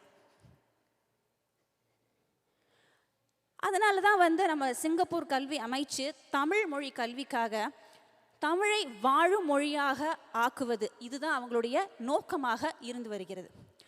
அதனால் இந்த 4 அடிப்படை கொள்திறன்கள், அதாவது பேசுதல், கேட்டல், படித்தல், எழுதுதல், இதையும் தாண்டி மாணவர்கள் 21ஆம் நூற்றாண்டு திறன்களை கற்றுக்கிற நோக்கில் எங்களுடைய சிங்கை அரசாங்கம் எழுத்து வழி கருத்து பரிமாற்றம், பேச்சு வழி கருத்து பரிமாற்றம் இந்த 2 திறன்களையும் வலியுறுத்துகிறாங்க. அதாவது நான் பேசுறது உங்களுக்கு புரிந்து நீங்கள் எனக்கு பதில் சொல்லணும். அதே போல் நான் எழுதுவது உங்களுக்கு புரிந்து நீங்கள் எனக்கு மறுமொழியாக எழுத்து வடிவில் பதில் சொல்ல வேண்டும். இதுதான் இதோடைய நோக்கம். சரி, எழுத்து வழி கருத்து பரிமாற்றம்னு சொல்லிட்டு இருக்கேன். அப்படின்னா உண்மையா என்ன? கொடுக்கப்பட்ட சூழல்களுக்கு ஏற்ப பொருத்தமான சொற்களை கொண்டு நம்மளுடைய உணர்வுகளை வெளிப்படுத்துவது, கருத்துக்களை வெளிப்படுத்துவது, பொருத்தமான முறையில் வெளிப்படுத்தி பலதரப்பட்ட எழுத்து வடிவங்களுக்கு நாம் மறுமொழி எழுதுவது. பலதரப்பட்ட எழுத்து வடிவங்கள்னு சொல்லும்போது அது ஒரு கடிதமாக இருக்கலாம். இப்போ கடிதம் எழுதுவதெல்லாம் ரொம்ப குறைந்து கொண்டு வருகிறது. கடிதமாக இருக்கலாம், மின்னஞ்சலாக இருக்கலாம், தற்போதைய காலத்தில் குறுஞ்செய்தியாக கூட இருக்கலாம். நம்ம இங்கே சிங்கப்பூரில் பார்த்தீங்கன்னா 2015ஆம் ஆண்டு முதல் தமிழ் மொழி பாடத்திட்டத்தில் தொடக்கநிலை 4 முதல் 6 வரையிலான மாணவர்கள், அதாவது கிட்டத்தட்ட 10 வயதிலிருந்து 12 வயது மாணவர்கள், அவர்களுடைய ஒரு கற்றல் விளைவாக இந்த எழுத்து வழி கருத்து பரிமாற்றம் இருக்கிறது. சிங்கப்பூர் தேர்வு அடிப்படையிலும் இது மாணவர்களுடைய திறனை நம்ம சோதிக்க விரும்புவதால் இந்த எழுத்து வழி கருத்து பரிமாற்ற வினா கருத்தறிதல் பகுதியில் ஒரு வினாவாக அமைகிறது. இது ஒரு 4 மதிப்பெண் கொண்ட வினாவாக இருக்கிறது. கருத்தறிதல் பகுதியில், அதாவது கொடுக்கப்பட்ட கருத்தறிதல் பகுதியில் பொருத்தமான தகவல்களை கண்டெடுத்து அவற்றை ஒரு கடிதம், மின்னஞ்சல் அல்லது குறுஞ்செய்தி வடிவில் எழுதுறது தான் இந்த எழுத்து வழி கருத்து பரிமாற்ற திறனை சோதனையிடும் முறை. சரி, இது ஒரு சிறு உதாரணம். அதாவது ஒரு கருத்தறிதல் பகுதி கொடுக்கப்பட்டிருக்கும். அதற்கு கீழே ஒரு கடைசி கேள்வியாக இது போன்ற இந்த கேள்வியை நான் படித்து காட்டுறேனே. அதாவது கோபி தன் தவற்றை எண்ணி வருந்தினான், நீ உன்னை கோபியாக கற்பனை செய்து கொள். தந்தைக்குரிய அறிவுரையை கேட்காததால் நடந்த 2 விளைவுகளை சுட்டி காட்டி மன்னிப்பு கேட்டு உன் தந்தைக்கு ஒரு குறிப்பு எழுது. அதாவது இப்போ இங்கே கொடுக்கப்பட்டிருக்க சூழல் பார்த்தீங்கன்னா மன்னிப்பு கேட்க வேண்டும். அப்போ இந்த கருத்தறிதல் பகுதியிலிருந்து அவங்க 2 தகவல்களையும், அதை செய்த தவறு என்ன அப்படிங்கிற அந்த 2 தகவல்களையும் சேர்த்து கொண்டு மேலும் மன்னிப்பும் கேட்டு ஒரு கடிதம், ஒரு குறிப்பு எழுத வேண்டும். இதுதான் சூழமைவு. இதில் பார்த்தீங்கன்னா 3 கருத்துக்கள் இருக்கின்றன. சரி, இதை நான் ஏன் இப்படி சொல்கிறேன், 3 கருத்துக்கள் அப்படின்னு சொல்கிறீங்கன்னா இதான் காரணம். இந்த தமிழ் கல்வி, அதாவது தமிழ் பாடத்திட்டத்தில் பார்த்தீங்கன்னா இந்த மாதிரி ஒரு மதிப்பெண், எங்களுக்கு மதிப்பெண் வகையாக இவ்வாறு தான் நாங்கள் வந்து திருத்த வேண்டும் என்று கொடுக்கப்பட்டிருக்கிறது. அதாவது இப்போது பதில் வந்து 2 தகவல்களை உள்ளடக்கி இருக்குமானால் கருத்துக்கு 2 மதிப்பெண். அதாவது அந்த தகவல்கள் 2ஆக இருந்தால் கருத்துக்கு 2 மதிப்பெண், மொழிக்கு 2 மதிப்பெண், அது மொத்தம் 4 மதிப்பெண். இப்போ நம்ம சென்ற உதாரணத்தை நம்ம பார்க்கும்போது கருத்து 3 மதிப்பெண், மொழி 1 மதிப்பெண். இந்த மொழி நம்ம சொல்லும்போது நம்மளுடைய எழுத்து பிழைகளை நம்ம பார்ப்போம், இலக்கண பிழைகளை நாங்கள் பார்ப்போம். சரி, மொத்தம் இதற்கு 4 மதிப்பெண்கள். சரி, என் மாணவர்கள் எதிர்நோக்கிய சவால். என்னுடைய மாணவர்கள் தொடக்கநிலை 5 மாணவர்கள் மிகுநிலை, மிதநிலை, மெதுநிலை மாணவர்கள், 3 விதமான மாணவர்களும் என்னிடம் இருந்தார்கள். சரி, அவங்களுக்கு என்னன்னு பார்த்தீங்கன்னா சில சமயம் கேள்வியே புரியாது, சில சமயம் தகவல்களை கண்டெடுக்க முடியாது, எழுத்து பிழைகள் இருக்கும், வாக்கிய அமைப்பு பிழைகள் இருக்கும், தம்மால் எழுத முடியாது அப்படின்னு சொல்லி சில பேர் காலியாகவே விட்டுருவாங்க அந்த ஒரு பகுதியை. இதுக்கு என்ன செய்யலாம் அப்படின்னு பார்த்து நான் வந்து யோசித்தேன். அப்போ தான் வந்து எனக்கு பாசா அப்படின்னு ஒரு மூத்த ஆசிரியர் எனக்கு வந்து இதை அறிமுகப்படுத்தி வைத்தார். அதாவது இது உடனிணைந்து சில ஆசிரியர்கள், மூத்த ஆசிரியர்களோடு சேர்ந்து நானும் இந்த உத்தி முறையை சேர்ந்து கண்டுபிடித்தோம். இந்த பாசா அப்படிங்கிறது பார்த்தீங்கன்னா ஒன்றுமே இல்லை, சக மாணவர், சுய மாணவர், நண்பர்களுக்குள்ள செய்து கொள்கின்ற முறை சாரா மதிப்பீடு. இதோடைய படிநிலைகள் என்ன அப்படிங்கிறத பார்க்கலாம். முதலாவதா வெற்றிக்குரிய அளவைகளை தீர்மானிக்க வேண்டும். ஏன்னா சில மாணவர்களுக்கு வந்து இந்த கேள்வியை பார்க்கும்போதே ஒரு பயம் ஏற்படுது. பார்த்த உடனே வாழ்க்கை எதை நோக்கி பயணம் போயிட்டுருக்கு, எதுக்காக நம்ம இதை செஞ்சுக்கிட்டு இருக்கோம் அப்படிங்கிற ஒரு தெளிவே இல்லாமல் இந்த கேள்வியை அணுகுறாங்க. அதனால் அவங்களுக்கு ஒரு குறிக்கோளை இட்டு நம்ம செல்ல வேண்டும். அதனால தான் நம்ம வந்து முதல்ல வெற்றிக்குரிய அளவுகள் என்ன அப்படிங்கிறத சேர்ந்து செய்ய வேண்டும். இது பார்த்திங்கன்னா சில சமயம் நம்ம பாடத்திட்டமே நமக்கு வந்து தகுதிநிலை விளக்க குறிப்புகள்னு கொடுத்துருக்கோம், அதையும் நம்ம பயன்படுத்திக்கலாம். அல்லது ஆசிரியரும் மாணவரும் உடனிணைந்து சேர்ந்து இந்த தகுதிநிலை விளக்க குறிப்புகளையும் உருவாக்கி கொள்ளலாம். இரண்டாவது பார்த்தீங்கன்னா மாணவர்கள் சுயமாக பதிலை எழுத ஆரம்பிக்கிறது. அதன் பிறகு சக மாணவர் மதிப்பீடு இடம்பெறுகிறது. இப்போ மாணவர் ஒருவருக்கொருவர் கருத்தை தெரிவித்த பிறகு அந்த கருத்தை உள்வாங்கிக் கொண்டு மாணவர் 2வது வரைவை எழுதுகிறார்கள். கடைசியா மாணவர்கள் நாம் என்ன கற்றுக்கிட்டோம், நம்ம எவ்வாறு நம்மளுடைய பதிலில் மேம்பட்டு இருக்கோம் அப்படிங்கிறத கண்டுகொள்கிறாங்க. சரி, ஏன் இந்த பாசா அப்படின்னு பார்க்கும்போது முதல்ல நமக்கு எல்லாருக்கும் தெரிந்த ஒரு பழமொழி தான், தன் முதுகு தனக்கு தெரியாது. நாம் ஒரு பதிலை எழுதும்போது அதில் என்ன தப்பு செஞ்சுருக்கோங்கிறது நமக்கு தெரியாது. ஆனால் இன்னொருத்தனோட தப்பை கண்டுபிடிக்க சொல்லுங்கள், சரியாக செய்வோம் அந்த வேலையை. ஆமாவா? யாரை என் கூட ஒத்துக்கிறீங்க? நிச்சயமாக ஆமாம் தானே. நம்ம தப்பு நமக்கு தெரியாது, ஆனால் இன்னொருத்தன் தப்பு கண்டுபிடிச்சா அப்படி சொல்லுவோம் நம்ம தப்பு. இதுதான் இதோடைய அடிப்படை. சரியா? அதனால தப்பு கண்டுபிடிங்கன்னு நான் சொல்லலை. இதோடைய நோக்கம் என்ன அப்படின்னு பார்த்தீங்கன்னா, இன்னொருவருடைய வேலையை பார்த்து நம்ம அது என்ன தப்புன்னு நம்ம கண்டுபிடிக்கும் போது அந்த தப்பை நாமளும் செய்யக்கூடாதுன்னு நம்ம நினைப்போம் இல்லையா? ஒரு ஆசிரியராக நம்ம குறைகளை மட்டும் மாணவர்கள் பார்க்கணும்னு சொல்லி கொடுக்காம அதில் உள்ள நிறைகளையும் பார்க்கணும் அப்படிங்கிறதையும் நம்ம சொல்லிக் கொடுக்கணும். இதில் விழுமியமும் வளர்கிறது. சரி, என்னுடைய கற்றல் நோக்கம் என்னன்னு பார்த்தீங்கன்னா, மாணவர்கள் எழுத்து வழி கருத்து பரிமாற்ற வினாவிற்கு சக மாணவர் சுய மாணவர் மதிப்பீடு உத்தி முறையை பயன்படுத்தி பொருத்தமான கருத்துக்களை விளக்கி எழுதுவர். சரி, இப்போ ஒரு காணொளியை நம்ம பார்க்கலாம்.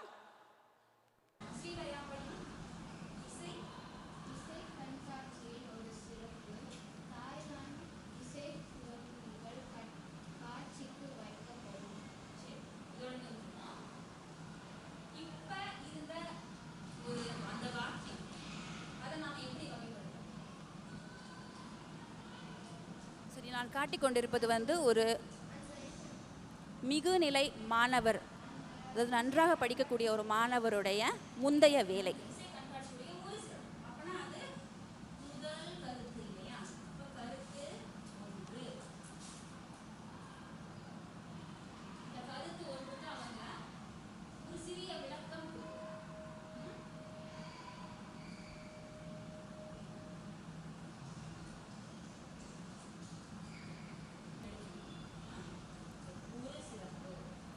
சரி, நேரம் கருதி நான் இங்கே நிறுத்துகிறேன். இப்போ நான் என்ன அந்த ஒரு ஒளிக்காட்சியில் நீங்கள் என்ன பார்த்துருப்பீங்க அப்படின்னா, முந்தைய பாட ஒரு மாணவருடைய வேலை, அதாவது 4 மதிப்பெண்கள் அல்லது 3 மதிப்பெண்கள் வாங்கிய ஒரு பதில், அந்த பதிலில் என்னென்ன அம்சங்கள் இருக்குது அப்படின்னு நான் ஒரு வழிகாட்டுதல் கொடுத்த மாணவர்களுக்கு, மாணவர்களும் அதுக்குள்ளே என்னென்ன இருக்குது, அந்த அம்சங்கள்லாம் என்ன அப்படிங்கிறதையும் அவங்க சொல்லுவாங்க. இதன் மூலமாக ஒரு நல்ல பதிலுடைய அம்சங்கள் என்ன அப்படிங்கிறத நாங்கள் கண்டுபிடிச்சோம். அது என்ன அப்படின்னு பார்த்தீங்கன்னா, தொடக்கம், கருத்து 1, கருத்து 2. இந்த பதில் கருத்து 3ஐ கொண்டு தான் நம்ம கருத்து 3ஐயும் நான் சொல்லியிருந்திருப்பேன். ஆனால் இந்த கேள்வியில் பார்த்தீங்கன்னா 2 கருத்துக்கள் தான் அது கேட்டிருந்தது. சரி, அடுத்து பார்த்தீங்கன்னா கடைசியாக முடிவு. சரி, அம்சங்களை கண்டுபிடிச்சிட்டோம். போதுமா? வெற்றிக்கான அளவுகளை நம்ம கண்டுபிடிச்சிட்டோமா அப்படின்னு பார்த்தீங்கன்னா இல்லை. இதுக்கும் மேலே என்ன அப்படின்னு கேட்டிங்கன்னா, ஒவ்வொரு அம்சத்துக்கும் 3 நிலைகளை, 3 அடைவு நிலைகளை நான் வந்து மாணவர்களோட சேர்ந்து தயாரித்தேன். அதோடைய ஒரு உதாரணம் பாருங்கள்.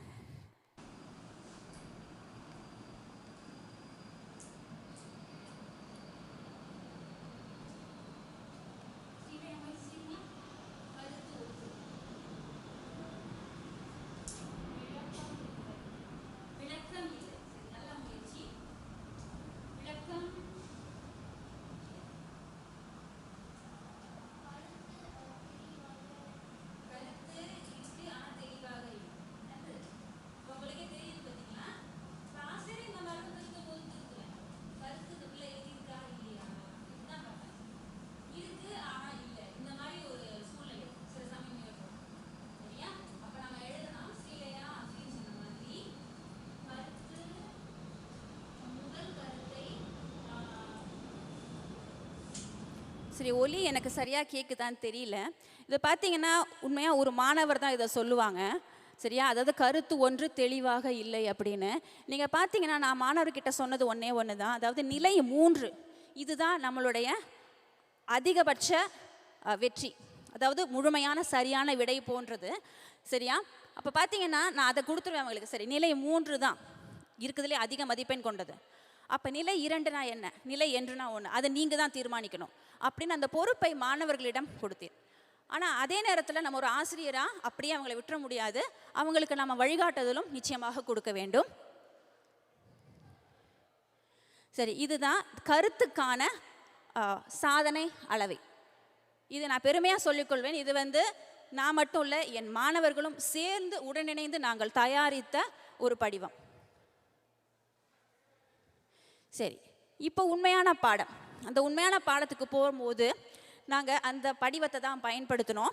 ஸோ மாணவர்கள் இதை பார்த்தீங்கன்னா, இந்த ஒரு பகுதி எங்களுடைய பயிற்சி நூலில் இடம்பெற்ற ஒரு பகுதி. இந்த பகுதி வந்து சீன பெருஞ்சுவர் பற்றியது. இந்த கேள்வியை பார்த்தீங்கன்னா, நீ உன்னை ராமுவாக கற்பனை செய்து கொள். ராமுங்கிறது இந்த கருத்தறிதலில் வரக்கூடிய ஒரு கதாபாத்திரத்துடைய ஒரு பெயர். நீ கண்டு வந்த பெருஞ்சுவரின் பெருமைகள் ஏதேனும் 2 விளக்கி உன் தோழிக்கு ஒரு கடிதம் எழுது. இப்படி சொல்லும்போது கருத்துக்கு நாம் 2 மதிப்பெண்கள் கொடுக்குறோம், மொழிக்கும் 2 மதிப்பெண்கள் கொடுக்கிறோம். சரி, மாணவர்கள் 2வது நிலை மாணவர்கள் வந்து பதிலை எழுதிட்டாங்க சுயமா.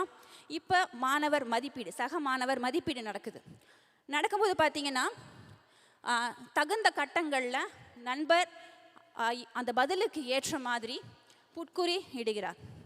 இதில் பார்த்தீங்கன்னா, என்னுடைய உற்ற நண்பர் நீ, அதுக்காக நான் வந்து உனக்கு நிலை 3 போடுறேன் அப்படின்னு எந்த மாணவரும் செய்யவில்லை. ஏன்னா இது நம்ம உடனிணைந்து நாம் தயாரித்தோம். அதனால் மாணவர்களுக்குமே வந்து ஒரு உரிமை கொண்டாடுறாங்க. இது நானும் சேர்ந்து தயாரித்தது. அதனால் இந்த இடத்துல வந்து அவங்க எல்லாருமே நியாயமாக தான் நடந்து கொண்டார்கள். சரி, மிகுநிலை மாணவர்கள் பார்த்தீங்கன்னா, இந்த படிவத்துக்கும் அப்பால் நான் ஏன் வந்து இந்த இடத்துல ஒரு புட்குறி, ஒரு டிக் போட்டிருக்கேன் அப்படிங்கிறதுக்கு ஒரு சிறு விளக்கமும் கூட கொடுத்தார்கள். இது நான் சொல்லவே இல்லை, அவர்களே செய்தார்கள்.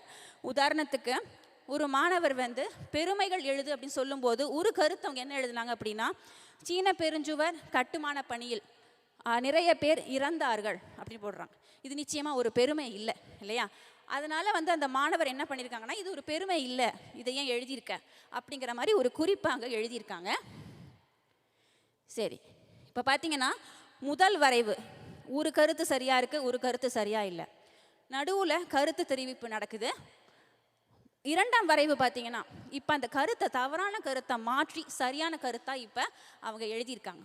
சரி, இப்போ பார்த்தீங்கன்னா அவங்க சொல்கிறது, இந்த பெருஞ்சுவர் 7500 கிலோமீட்டர் உள்ளது. ஸோ இவ்வளோ நீளமான பெருஞ்சுவர், அதாவது அவங்களுக்கு அந்த ஒரு சிந்தனை வந்துருச்சு, எதை நம்ம பெருமைன்னு சொல்லணும், எதை பெருமைன்னு சொல்லக்கூடாது அப்படின்னு. இதுவே ஒரு முன்னேற்றம் அல்லவா? சரி, மாணவர்களுடைய சிந்தனை முயற்சி. இந்த பாடம் பிடித்திருந்ததா? எது பிடித்திருந்ததுன்னு கேட்கும்போது சாதனை அளவு நாமளாக செய்தது எங்களுக்கு பிடித்திருந்தது அப்படின்னு சொன்னாங்க. மாணவர்கள் நண்பர்களுடைய தவறுகளை கண்டுபிடிக்கும் போது அது அவர்களுக்கும் நல்ல ஒரு முன்னேற்றத்தை கொடுக்கிறது, எனக்கும் அந்த தப்பை நான் செய்யக்கூடாது அப்படிங்கிற முன்னேற்றத்தை கொடுக்கிறது என்ற கருத்துக்களை மாணவர்கள் இங்கே பதிவு செஞ்சுருந்தாங்க. சரி, இதுக்கப்புறம் என்ன? ஏற்கனவே நான் சொல்லியிருந்தேன் இல்லையா, அதாவது இந்த மாதிரி வினாக்கள் நம்ம திருத்தும் போது கருத்துக்கு திருத்துவோம், மொழிக்கும் திருத்துவோம். இப்போ கருத்து நாங்கள் செய்து பார்த்தோம், அது ஒரு வெற்றியான முயற்சியாக இருந்தது. அதனால் என்ன செஞ்சோம் அப்படின்னா, இதையே நாம் ஏன் மொழிக்கு செய்யக்கூடாது அப்படின்னு மொழிக்கும் இது போன்ற ஒரு படிவத்தை நாங்கள் செய்தோம். அதே படிநிலைகள் தான் நாங்கள் பயன்படுத்துகிறோம். சரி, ஒரு ஆசிரியராக ஒரு வழிகாட்டுதல் நான் கொடுக்கணுங்கிறதுக்காக மாணவர்கள் என்னென்ன மாதிரி தவறு செய்கிறார்கள் மொழியில் அப்படின்னு சொல்லி நான் அவங்ககிட்ட சொன்னேன். அப்போ வந்து அவங்க அதையும் ஒரு எடுத்துக்காட்டாக கொண்டு இந்த மாதிரி ஒரு படிவத்தை அமைத்தார்கள். சரி, பார்த்தீங்கன்னா அம்சங்கள், என்னென்ன அம்சங்கள் அவங்க கொண்டு வந்தாங்கன்னு பார்த்தீங்கன்னா, எழுத்து பிழைகள், இலக்கண பிழைகள், நிறுத்தற்குறிகள், வாக்கிய அமைப்பு. அதே தான் நிலை 3ங்கிறது தான் வந்து உயர்வான அடைவு நிலை. சரி, என்ன மேம்பாடு அடைந்தார்கள் அப்படின்னு பார்த்தீங்கன்னா, இந்த உத்தி முறையை கையாள்வதற்கு முன்னர் மாணவர்களுடைய சராசரி மதிப்பெண் பார்த்தீங்கன்னா 4க்கு 1 தான் இருந்தது. இதற்கு பிறகு அவருடைய சராசரி மதிப்பெண் 3 மதிப்பெண்ணாக உயர்ந்தது. மேலும் 2க்கும் கீழ் மதிப்பெண்கள் வாங்கும் மாணவர்கள் அறவே இல்லாமல் இருந்தார்கள். ஏன்னா அதுக்கும் மேலே அவங்க மதிப்பெண்கள் வாங்கக்கூடிய அளவிற்கு முன்னேறிவிட்டார்கள். சரி, என்னென்ன வேற மேம்பாடு மதிப்பெண்களை தவிர்த்துன்னு பார்த்தீங்கன்னா, முதல்ல இந்த கேள்வியை பார்க்கும்போது அவங்களுடைய பயம் நீங்கியது, தன்னம்பிக்கையோடு அணுகினார்கள். மேலும் இது வந்து போக போக அவங்க மாணவர் கற்றல், ஒரு மாணவருக்கும் இன்னொரு மாணவருக்கும் நடைபெறும் கற்றலையும் விட தாண்டி சுய கற்றல் அதுவும் இடம்பெற்றது. அவர்களாகவே தாமாகவே அந்த படிவத்தை மேலும் பார்த்து மற்ற கேள்விகளுக்கும் அவர்கள் பதிலளிக்க ஆரம்பித்தார்கள். சரி, இந்த பாசா உத்தி முறையை நாங்கள் இன்னும் விரிவாக்கம் செஞ்சோம். எப்படின்னு கேட்டிங்கன்னா, இப்போ 2022ஆம் ஆண்டு என்னுடைய மாணவர்கள் செய்த இந்த படிவங்களை நான் வந்து ஒரு மேற்கோளாக காட்டி மற்ற ஆசிரியர்களுக்கும் அதை பற்றி கூறி தொடக்க நிலை 4 முதல் 6 வரை அடுத்த வருடம் இந்த உத்தி முறையை அந்த மாணவர்களுக்கு ஏற்ற மாதிரி நெகிழ்வுத்தன்மையோடு சாதனை அளவுகளை தயாரிக்க அந்த ஆசிரியர்களுக்கும் நான் வழிகாட்டுதல் கொடுத்தேன். சரி, அந்த ஆசிரியர்களுடைய சிந்தனை முயற்சி பார்த்தீங்க அப்படின்னா, மாணவர்கள் ரொம்ப தன்னம்பிக்கையோட பதில் எழுதுகிறார்கள். மாணவர்களது பதில்களின் தரம் அதிகரித்துள்ளது. எதை சேர்க்க வேண்டும், பொருத்தமான கருத்துக்கள்னா என்ன அப்படிங்கிற அந்த விழிப்புணர்வு மாணவர்களுக்கு ஏற்பட்டது. முன்பை காட்டிலும் அதிக மாணவர்கள் முழு மதிப்பெண்கள் பெறுகிறார்கள். மேலும் நாங்கள் என்ன செஞ்சோம் அப்படின்னா, இந்த ஒரு உத்தி முறையை எங்களுடைய தமிழ் துறை, எங்கள் பள்ளி தமிழ் துறையுடைய எழுத்து வழி கருத்து பரிமாற்ற உத்தி முறையாகவே நாங்கள் இந்த வருடம் அமலாக்கம் செஞ்சோம். எப்படி அப்படின்னா, அதாவது முதல்ல ஆசிரியர்கள் இந்த படிவத்தை, விரிவான இந்த படிவத்தை மாணவர்களோடு உடனிணைந்து செய்ய வேண்டும். மேலும் அதுக்கப்புறம் குட்டி படிவங்கள், இந்த குட்டி படிவங்களை வந்து நாங்கள் ஒவ்வொரு எழுத்து வழி கருத்து பரிமாற்ற பயிற்சிக்கு கீழும் நாங்கள் சேர்த்து கொண்டோம். அப்போ தான் மாணவர்கள் செய்யும் போதே அது அவங்களுக்கு ஒரு சுய கற்றலாகவும் அமையும். அவங்க பார்த்து கொண்டே செய்யலாம். இது மேலும் நாங்கள் ஒரு ஆசிரியர் மதிப்பீடு அல்லது நண்பர் சக மாணவர் மதிப்பீடு அல்லது சுய மதிப்பீடு, இந்த மூன்றுக்கும் வழிவகுக்கும் வண்ணம் இதை நாங்கள் அமைத்தோம்.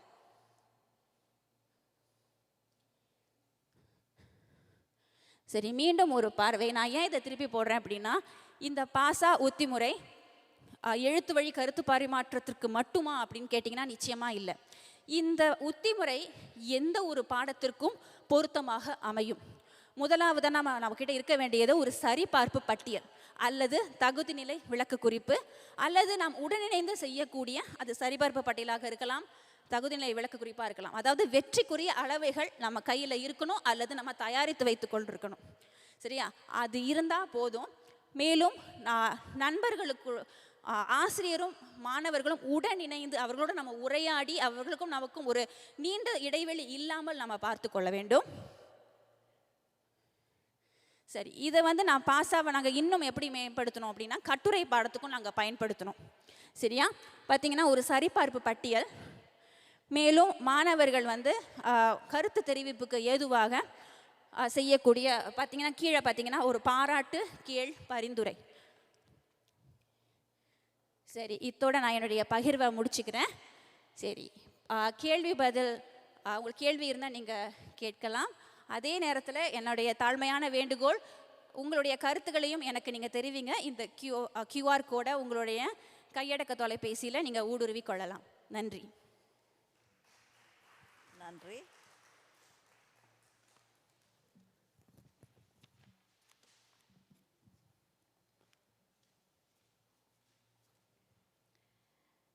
திருமதி வெங்கடாசலம் அலமு அவர்கள் நேர்த்தியாக இன்றைய தமிழ்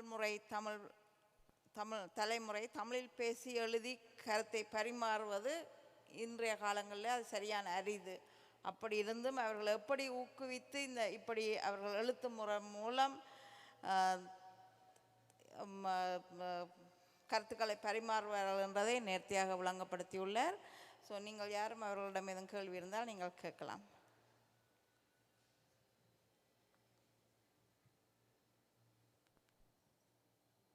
ஓகே, நன்றி. தேங்க்யூ.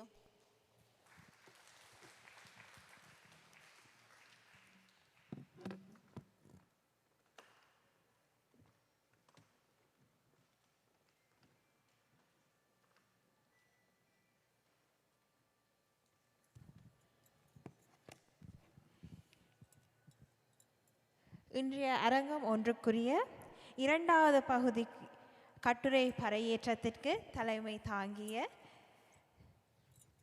திருமதி சத்யபாமா ராசரத்னம் அவருக்கு நன்றி.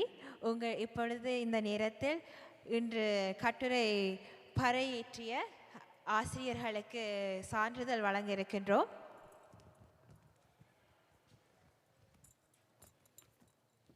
அதில் முதலாவதாக திருமதி உமா சூரியகுமார் அவர்களுக்கு சான்றிதழ் வழங்கப்படுகின்றது.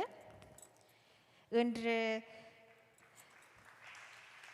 தமிழ் மொழியை இரண்டாம் மொழியாக கற்பித்தலில் தொல்காப்பியத்தின் பங்கு என்ற தலைப்பில் கட்டுரை பறையேற்றம் எடுத்து வந்திருந்தார்.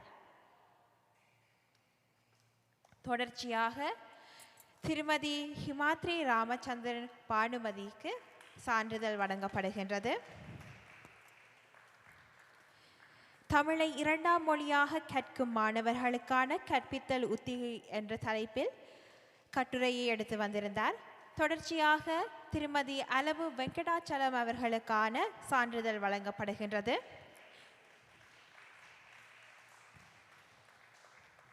மன்னிக்கவும், திருமதி வெங்கடாச்சலம் அலமு அவர்கள்தான் தமிழை இரண்டாம் மொழியாக கற்கும் மாணவர்களுக்கான கற்பித்தல் உத்திகளை எடுத்து வந்திருந்தார்.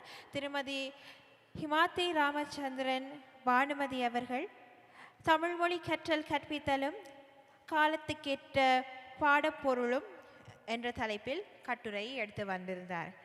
தொடர்ச்சியாக நாங்கள் இடைவெளி விடாமல் மூன்றாவது பகுதிக்குள் செல்ல இருக்கின்றோம். அதற்கு முன்னர் நீங்கள் தேநீர் எடுத்து வருவதாக இருந்தால் சென்று தேநீர் எடுத்து வரலாம். நான் இந்த வேளையில் மூன்றாவது பகுதிக்குரிய கட்டுரை படைப்பாளர்களையும் தலைவரையும் மேடைக்கு அழைக்கப் போகின்றேன்.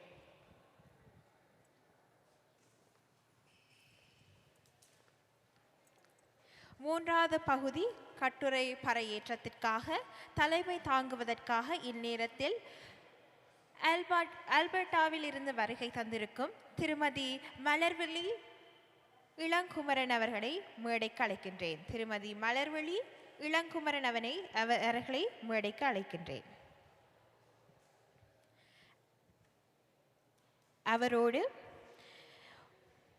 ஒலிப்பு புணர்ச்சியும் எழுத்து பிழையும் என்ற தலைப்பில் திருமதி சிந்துஜா தவராஜமித்ரம் அவர்கள் மேடைக்கு வருமாறு கேட்டுக்கொள்கின்றேன்.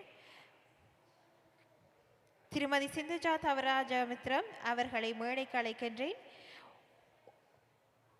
அவரை தொடர்ந்து கட்டுரை படைப்பாளர் திருமதி கீதா முத்து அவர்களை மேடைக்கு அழைக்கின்றேன். அவரோடு தணிகவேல் சந்திரா அவர்களும் இக்கட்டுரை எடுத்து வர இருக்கின்றார்கள். தகவல் தொழில்நுட்பத்தின் துணையோடு சிறுகதை எழுதுதல் என்ற தலைப்பில் கட்டுரை பறையேற்றப் போகின்றார்கள்.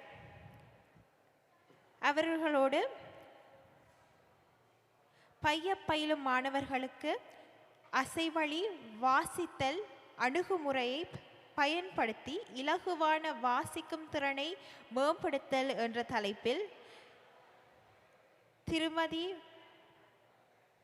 வைஜெயந்திமாலா வேலாயுதம் மலேசியாவிலிருந்து வந்திருக்கின்றார். அவர் இத்தலைப்பில் கட்டுரை பறையேற்ற இருக்கின்றார். அவரையும் மேடைக்கு நேரத்தில் அழைக்கின்றோம்.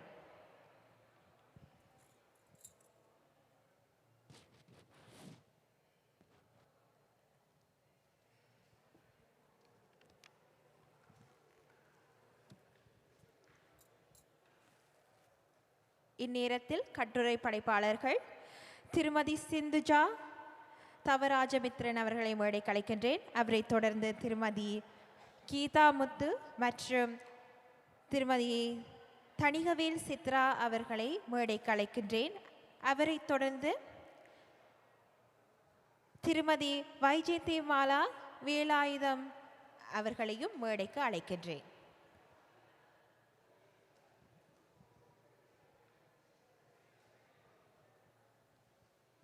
உங்கள் தேநீரை எடுத்துக்கொண்ட மீண்டும் உங்கள் இருக்கையில் அமருமாறு கேட்டுக்கொள்கின்றேன். தொடர்ச்சியாக அடுத்த கட்டுரை பறையேற்ற நிகழ்ச்சிக்குள் செல்ல இருக்கின்றோம். மூன்றாவது பகுதியான கட்டுரை பறையேற்றத்திற்குள் செல்ல இருக்கின்றோம். தாமதப்படுத்தாமல் விரைவாக உங்கள் இருக்கையில் வந்து அமருமாறு கேட்டுக்கொள்கின்றேன்.